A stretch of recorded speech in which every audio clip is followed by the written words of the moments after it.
The first step after Palm Sunday and towards Easter is to stop at the Last Supper, the evening where Jesus gathers his disciples, gathers them together, and shares the Passover meal with them. And as we think about what it means to gather and eat a meal tonight, it is worth realizing that every meal involves a sacrifice of some sort. If you had a meal at this today at all, if you had meat, like there's the obvious sacrifice. That chicken was alive and now it's not. Now it's barbecued or whatever meat you had. Or whether it's not meat that you ate, but the sacrifice of the farmers who grew the grain for the bread, or whether it's the sacrifice of the people who made the meal that you shared today. To have a meal is to accept the gift of a sacrifice. It's not an aspect of communion that we often focus on, at least not that I often focus on. I'm usually focusing on the joy of the gathered family, the gathered people, the people getting together and creating this place of acceptance, this place of meaning. But it is true that to have this gathering, it does take a sacrifice. Jesus says, "This is my body broken for you. This is my blood poured out for you and for many for the forgiveness of sins." That is sacrifice. That it costs something to serve this meal. It's important to be clear what type of gift this sacrifice too. Right? To have a meal is built upon someone making a sacrifice for you to be able to gather. And to have a sacrifice is a gift that doesn't just matter, but it isn't the simplest thing for the person giving it to give. Let me explain. If Elon Musk, richest man in the world as of when I'm recording this, if Elon Musk had come to me and offered to pay for my kids to go to college, or offered to pay for me to go to college, that would be a gift, but it wouldn't be a sacrifice. I'm listening to the news about how Elon Musk has offered to buy Twitter. For the man who's trying to make a bid to buy Twitter, just as something to do, for him to write a check for thousands of dollars, not much of a sacrifice. Gift, but not a sacrifice.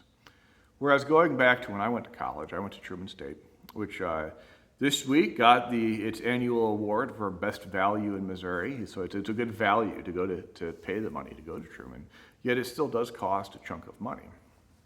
And so to be able to pay for me to go to college, my mother became a real estate agent. And so she worked selling houses in the suburbs of Chicago to be able to pay. And that was not just a gift, that was a sacrifice, because there is a very real cost that was incurred doing this. The cost of weekends, the cost of travel, the cost of doing this. My mom could have stayed home. My mom could have done other jobs that might have been a little bit more pleasant. I get the sense real estate agents working, especially maybe in the suburbs, can be kind of a hard, maybe even cutthroat endeavor. And so that was a real sacrifice. It was a sacrifice, and what made it so powerful is that it both changed my life, I have an education, and I also think it changed her life as well. To be someone who is willing to sacrifice for the good of others, that changes you. It changes you in important ways. That's the difference, right? A gift, I can give gifts all day long. I can gifts, a little bit of my time, I'll give you $1 or whatever, gifts. Sacrifice, that's something else. That's something more potent. That's something more powerful. That's something, we read about it in the Old Testament, the sacrifices and the power that is in a sacrifice. When you want to say thank you to God for the birth of a child, you make a sacrifice at the temple.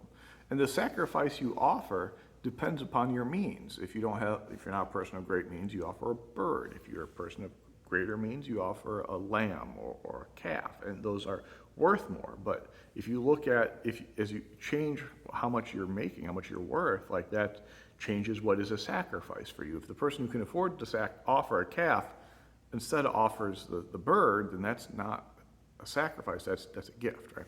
And so in the Old Testament, we see this approach to sacrifices that says these sacrifices are how you initiate relationships with God. This is how you repair relationships when they're broken. If you do something and you hurt another, you offer them the value of what you broke plus 20%, plus a fifth.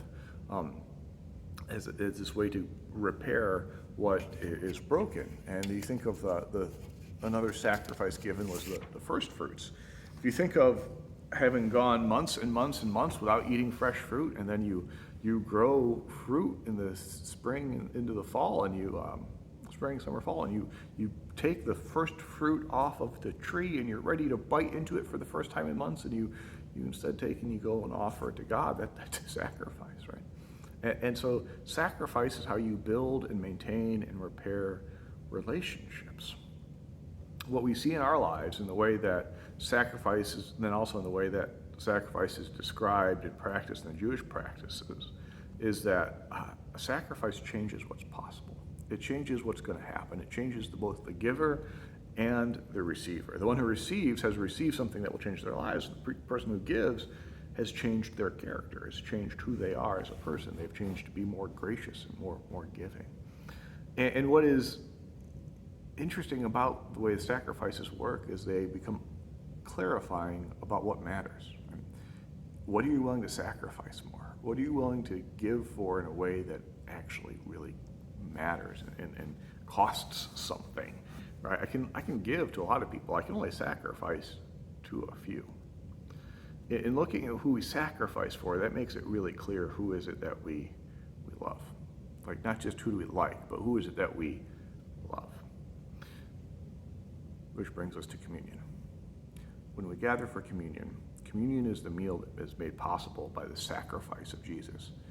I can only sacrifice for a few people. Jesus can sacrifice for all people.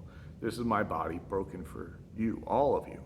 Right, this is my blood poured out for you and for many for the forgiveness of sins, poured out for all who would come to this table.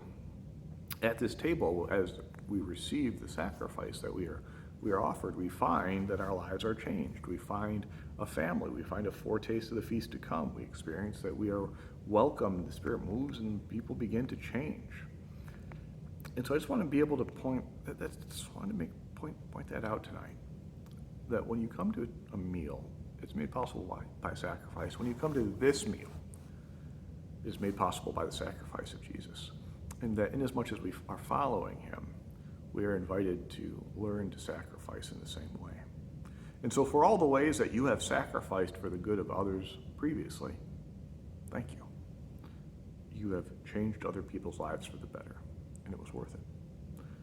For the ways that you are going to sacrifice in the future, thank you. Thank you for taking those risks. Thank you for putting yourselves out there and trying to make a difference in a way that isn't just convenient, but really takes something of yourself. And for being willing to be the people who gather around this table, to be family, to be the family that's made possible by the sacrifice of Jesus. Thank you. For in doing so, you create and form and become the church that shares the good news of Jesus Christ. Amen.